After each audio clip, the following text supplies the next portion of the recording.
Hello everyone, welcome again in Eng-Man YouTube channel. So in this video, we will continue our learning on reservoir simulation using tNavigator.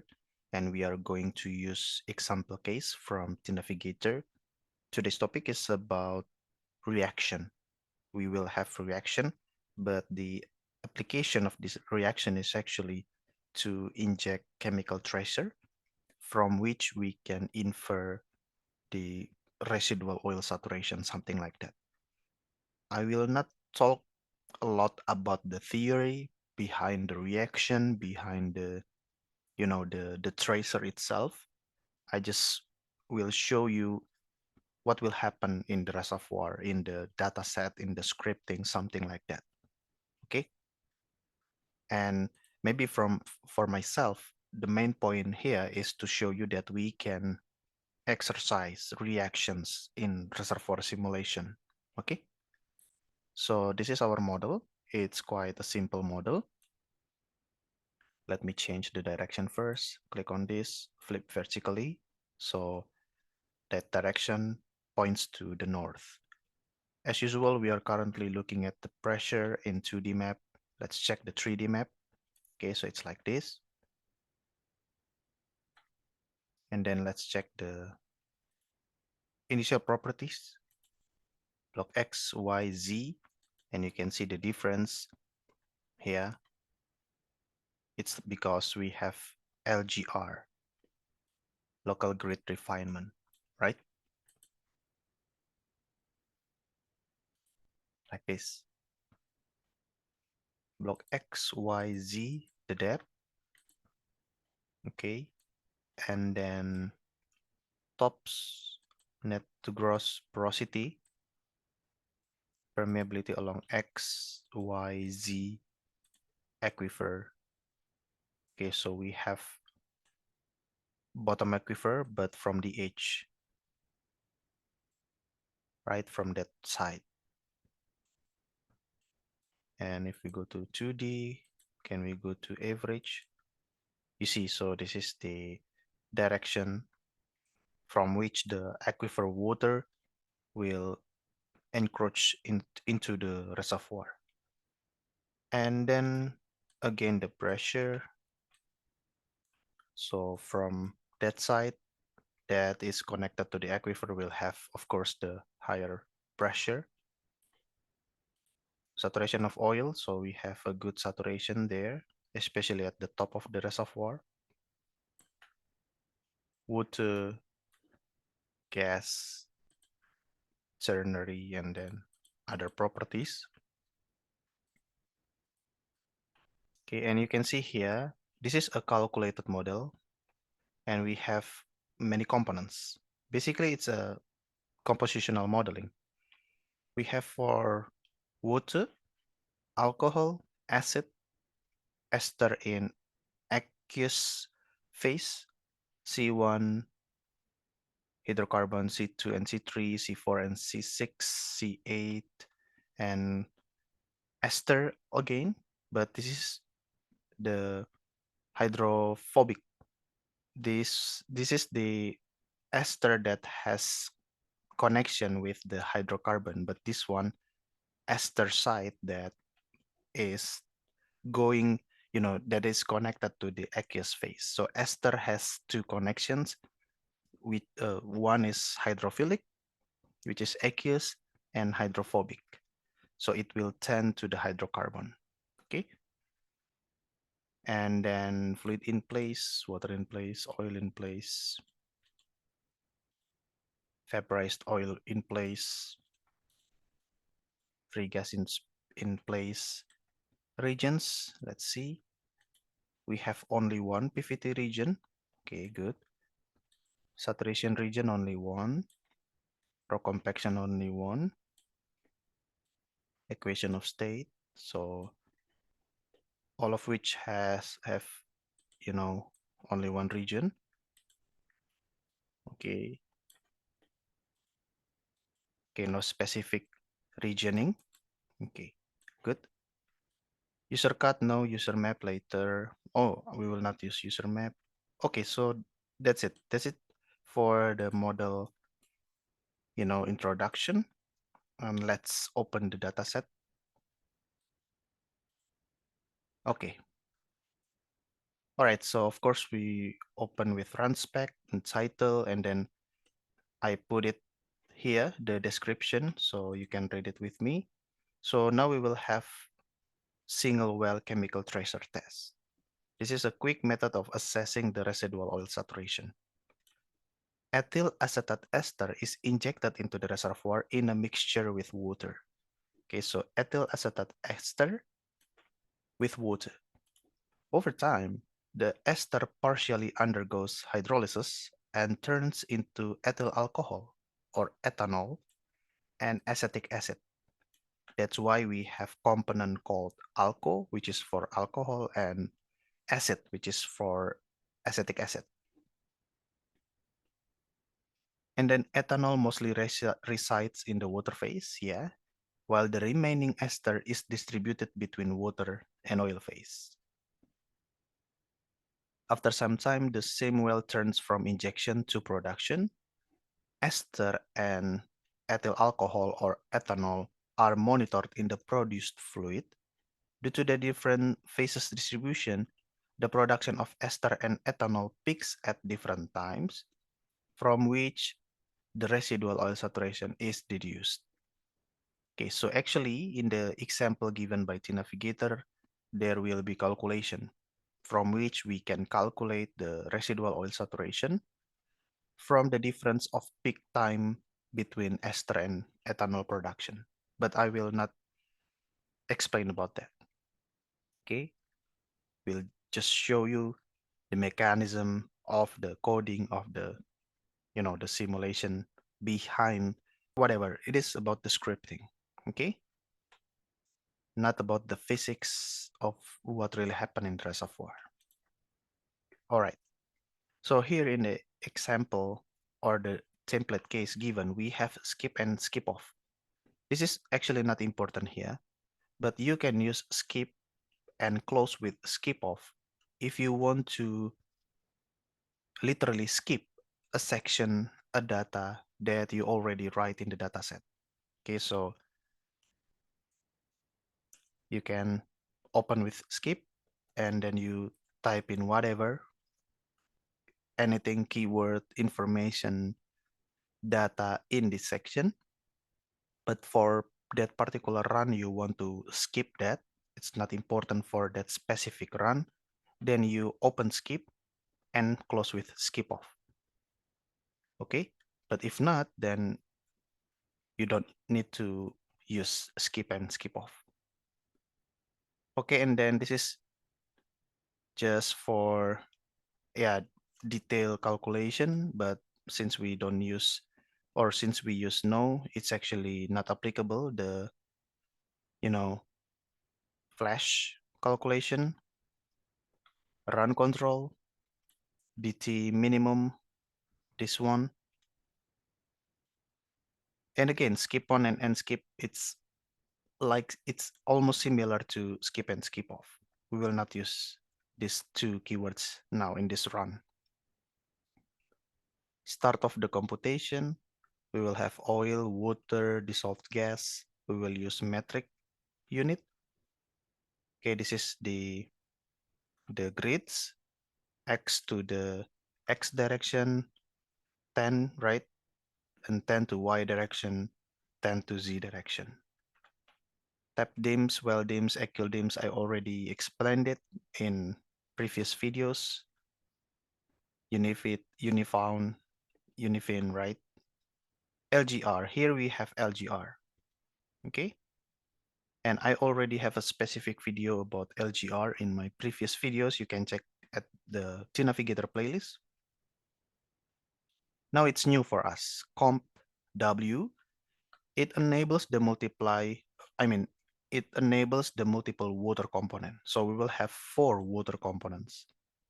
Water component is not only H2O, but there are also other components that will be considered as a water component. Okay, they are hydrophilics in nature, something like that. Comps, we will have 9 components because it's a compositional simulation. Now new keyword again, reaction. This keyword enables the option for chemical reactions and sets up their parameters. And I use 3 here, so I'm telling tNavigator I will have 3 sets of reaction. Equidims, this is for the aquifer. We have aquifer, right? And now we go to grid section. I will take from this file, permeability from this file, Y from this file, Z from this file, porosity from this file, and yeah, Carvin and Anvin. This is for the LGR. Okay, this is for LGR, and I have explained that the Carvin and then the Anvin, the keywords for LGR in my previous videos. Okay, and then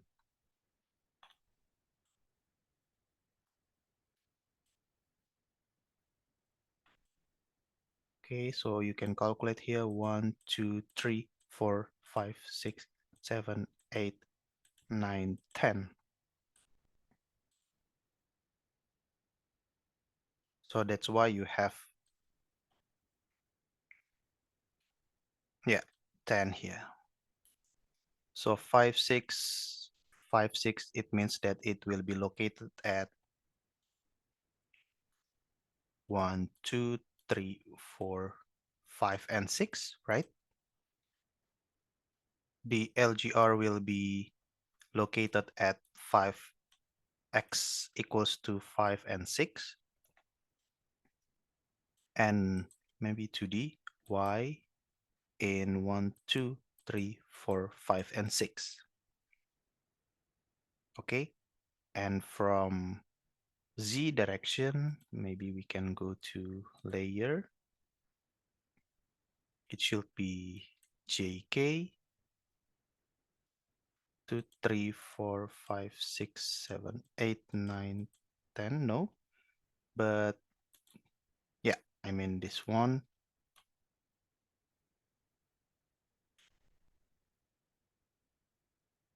Or this one. You can see the LGR.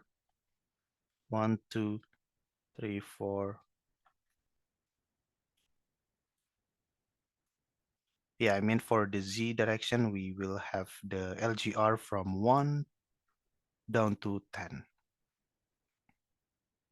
Okay, hence the data set, it's like that, right? 5, 6, 5, 6, 1, 10, and then you will have 10.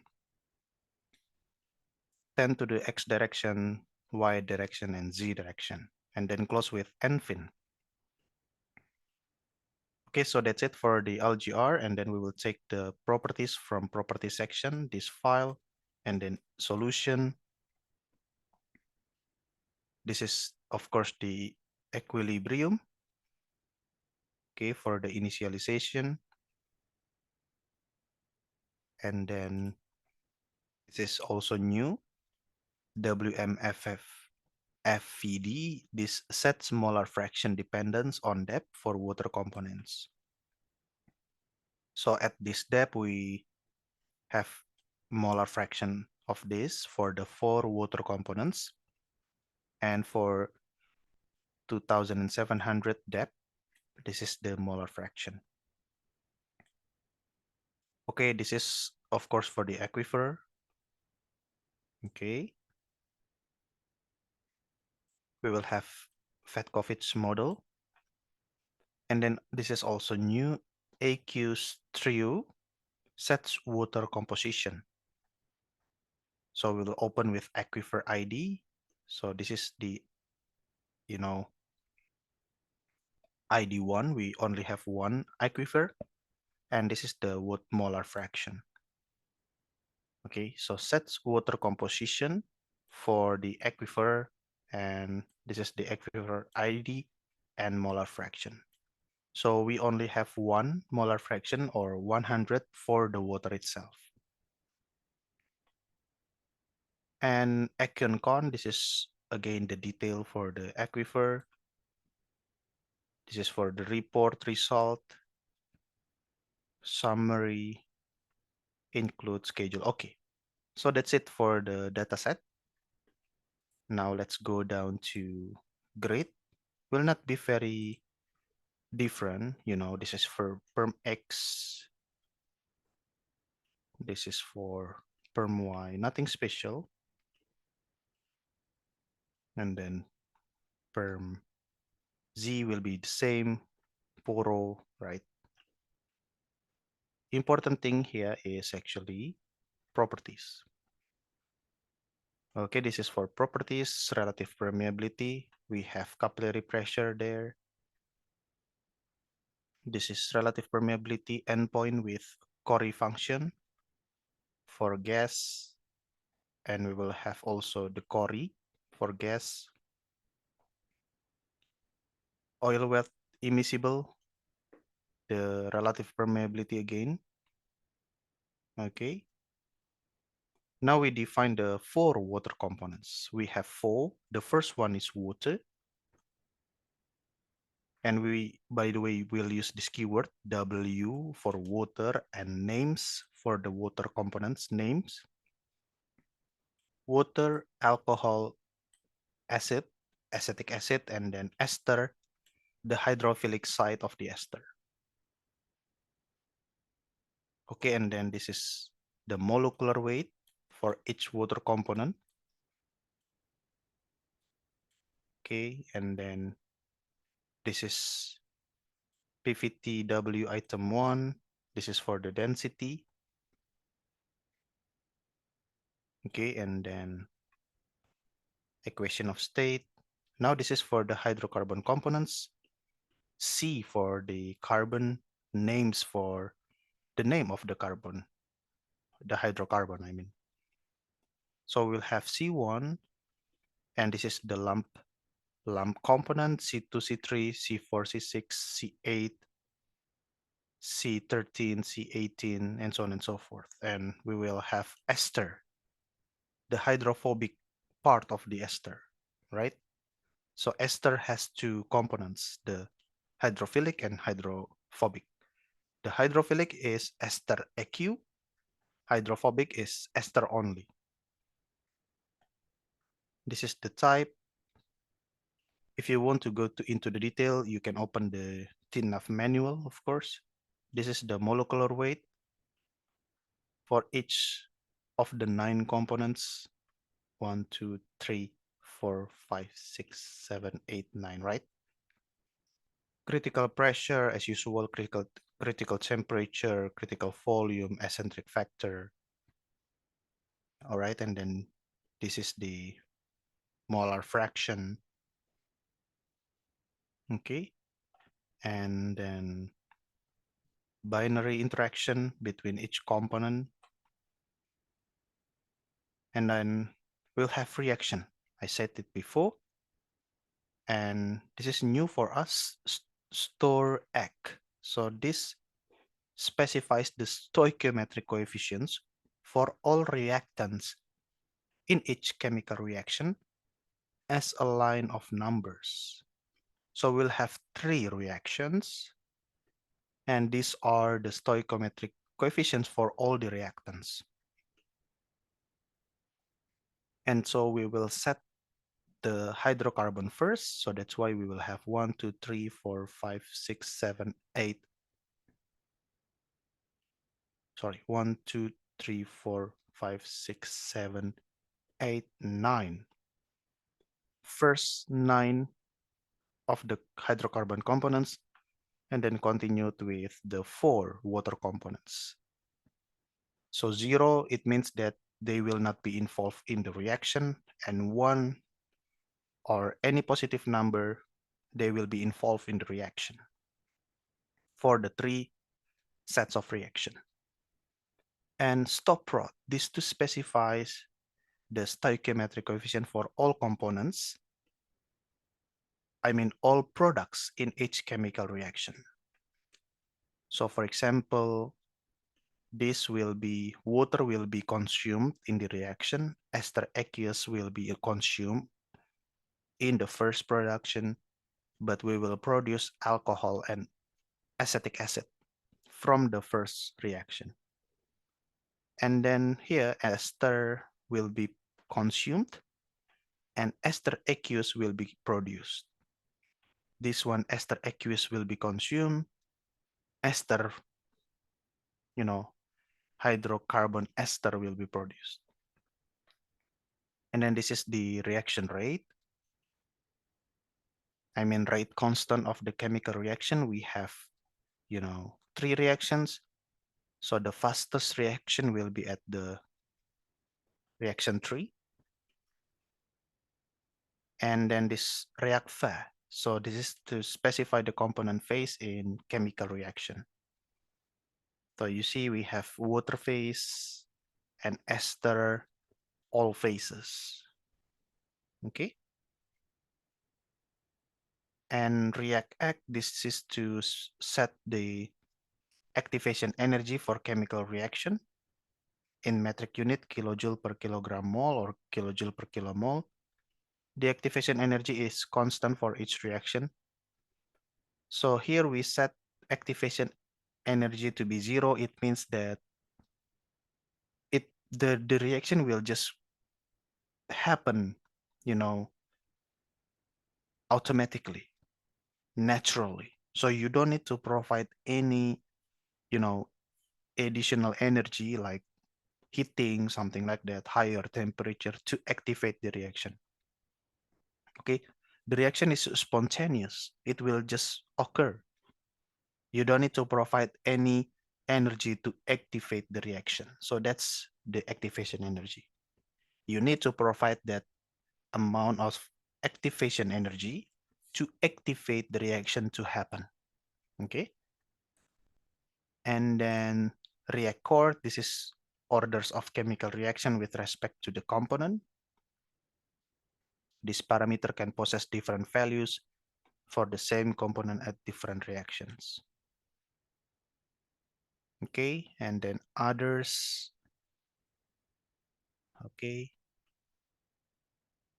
And then this is the reservoir temperature, density. Okay, and then raw compressibility as usual.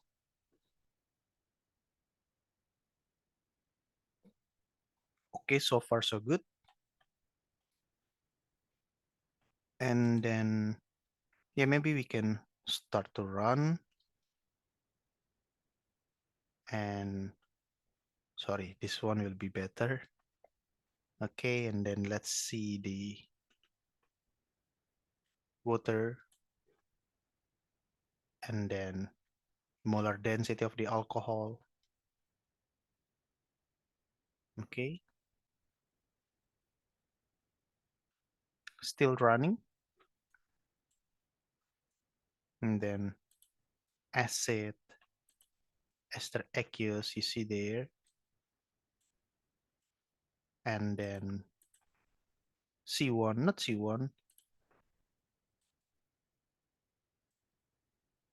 This one, 2D, maybe roof, or maybe max, you see there, average. Okay, 3D. Okay, let's set cross section. Interesting. 2D cross section. Okay. Please notice that it is not a simple water injection. It's injection with reaction. So at some point you will inject something, but later on that something will be consumed in reaction and it will produce other component. Okay. So that's why you see difference change in this particular component acid, right? This is for alcohol. You see now it decreases because alcohol will be consumed to produce something else. Okay. And then we'll have also this one, hydrophobic, and then 3D. Okay, maybe we can check other. Let's check the fluid properties. This is the relative permeability in table. For table, we have SWFN, right? But it will be deactivated. It turns to gray because we add later on after that, we have another keyword, Core WO. So basically this will be selected rather than the first one. Okay, so that's the order of tNavigator. What else, whatever you input after something else, the last one will be applicable. Okay, that's why this one will be black, this one will be applicable, but basically they are the same, you know. So actually we input this one first in, you know, in model designer, for example, in tNavigator, and then we try to mimic this table with Core function. So that's why we have this. This is for the table gas. This is for the Core gas. This is the capillary pressure. Okay, for water, gas, PVT water, raw compressibility, density for water 1000, components properties, you see, defined, set in the property data section, surface properties, surface interaction. Okay, so let's check.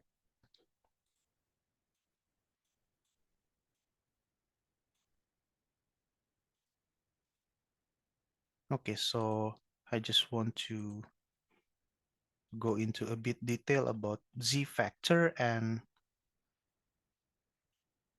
you know, this one, again, as I said before, this one is not Z factor, but composition. But Z factor must be, do I miss something? Where is the Z factor?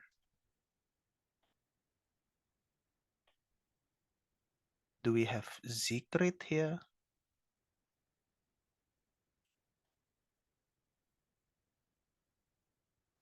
Whatever. Surface properties, interaction, binary interaction, BIC. And then this is the chemical properties, reactant coefficient, product coefficient, reaction order, critical concentration. And this is the SRP for oil water, you see, for gas oil, and then equilibrium.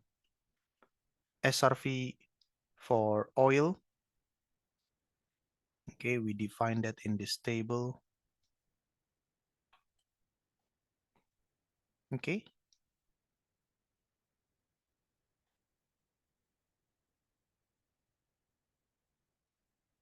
SOF3, right? Okay. The computation is, you know, completed. Let's check.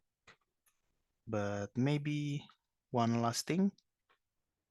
Summary as usual will not be, they are important, but we will not talk about all of these things, of course. Most of the time it's like template. But you can also add something if you want, if you're interested to show, to have information, the result for that parameter, for example. Maybe I can show you schedule. This is very important. Well specs as usual. This is also for well spec. This is for the completion, comport. We input that well. That's why we use comport. So we are telling the tNavigator, I'm inputting this well. So you say comport. Okay, this is to say that the well is opened.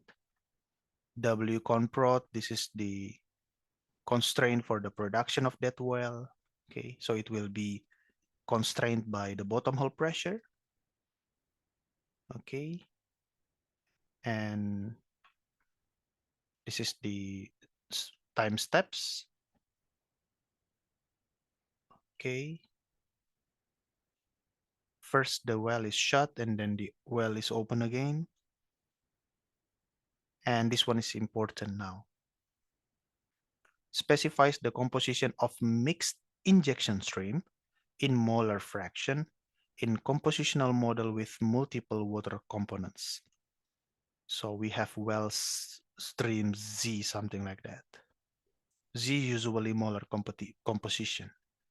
And the name of the stream is water, like this. And now we will order the component. The first section is the water component. The first four water component, which is what? Water, alcohol, acetic acid, then aqueous ester. So it's a mixed injection stream.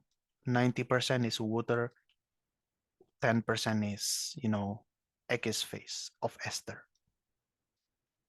And then of course we do not inject hydrocarbon, so that's why we have 0. But we still need to set, the molar fraction to be 0. And then this is the W inch Z. We are telling that this water stream, the stream called water, is injected by W1 well.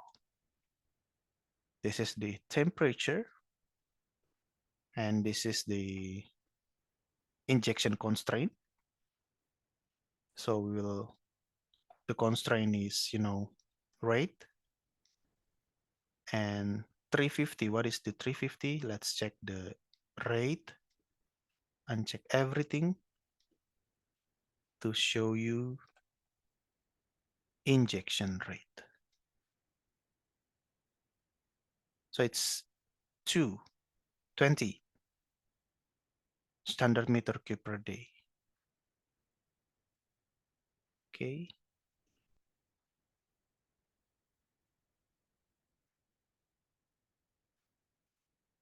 So I mean this one for the time step.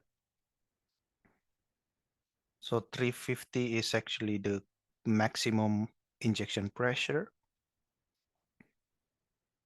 And then we have comps WGO, this another stream.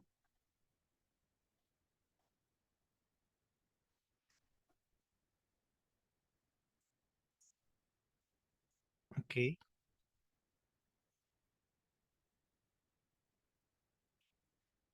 And then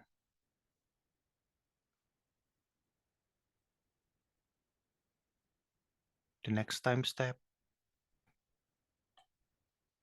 Okay, so we only inject at this period. Okay, so that's it. And now let's go back into the computation result. Okay, very interesting. Okay, and let's again create or show the cross section. And then let's go to the, yeah, it will be interesting. Okay, let's wait.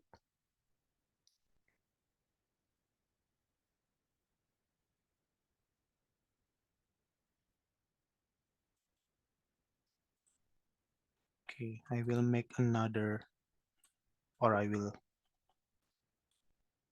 okay, set like this. So we will hit the well and then go to 2D so you can see the well. Okay, so now we can see.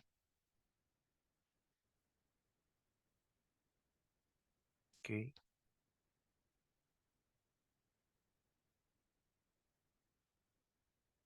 We can check, still no acid, alcohol. Okay. Now let's check the ester aqueous. Okay, already injected.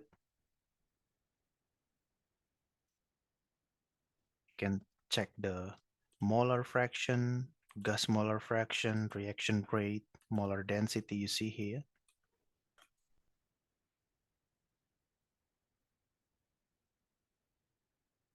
Or maybe I will pause a little bit and then let's change the cross section.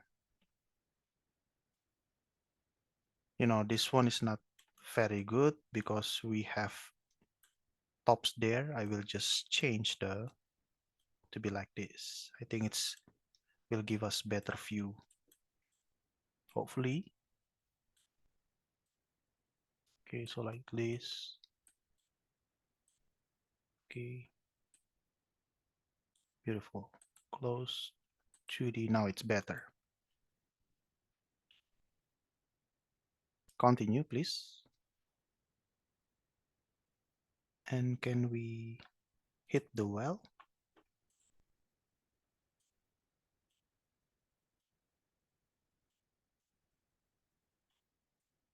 Okay, good.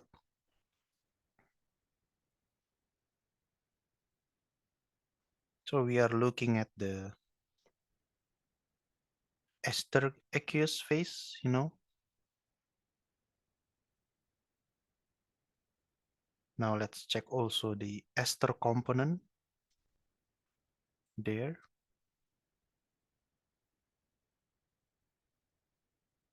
The distribution is essentially the same for ester aqueous phase and you know the hydrophobic phase because the two components are in dynamic equilibrium.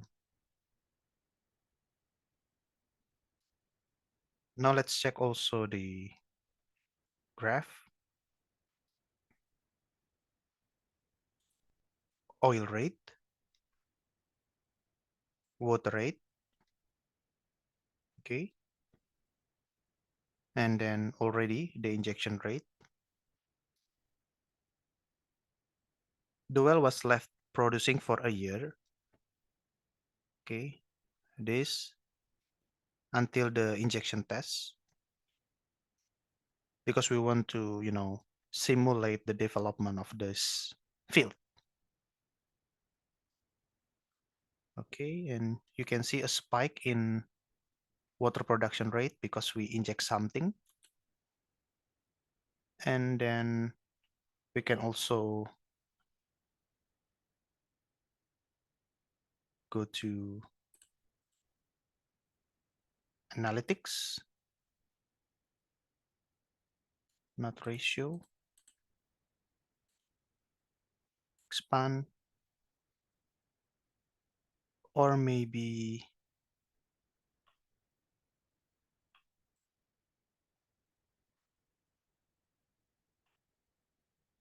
this one component water molar rate actually. Okay, you can show, uncheck everything first. You can show the water and then alcohol and then acid and then ester aqueous phase. Okay. In particular, we are interested in the alcohol and then ester aqueous phase. You can see the peaks there. Maximize.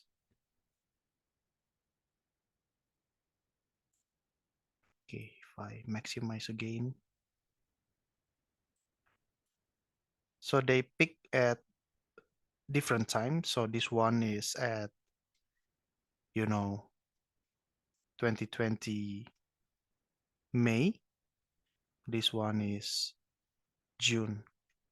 So they achieve the peak at different time, and from that difference of the gap between the peak times, we can calculate the residual oil saturation. Actually, we have the formula, the calculation, the equation to calculate the water the residual oil saturation from the gap between the two peaks, but I will not talk about that in this particular video. The physics of it, I will just show you the calculation or the simulation, I mean. Okay, I think that's all basically. So the main point here is to show you that we indeed can inject chemical tracer, you can say the chemical tracer, and it will involve in chemical reactions in this reservoir. In particular, we have three sets of reaction. So you can see here the ester aqueous phase. Okay. At some point we have, high molar density, but later on it will disappear because it will be consumed in reaction, right? Something like this.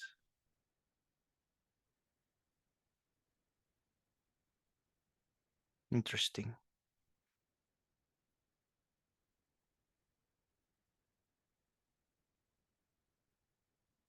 Okay. First, the concentration increases, but later it decreases because of reaction.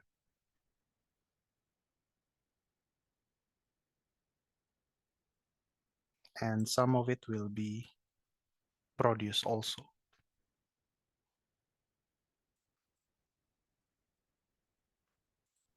Okay. And that's for what about molar injection rate?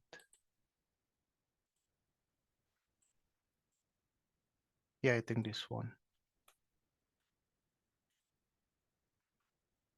But that's not the main thing. Actually, we can again calculate the residual oil saturation from this, the gap between the two peaks. Okay, so I think that's all. I hope you enjoyed this video. I hope this video is useful. Thank you so much for watching and see you again in the next tNavigator videos. Thank you.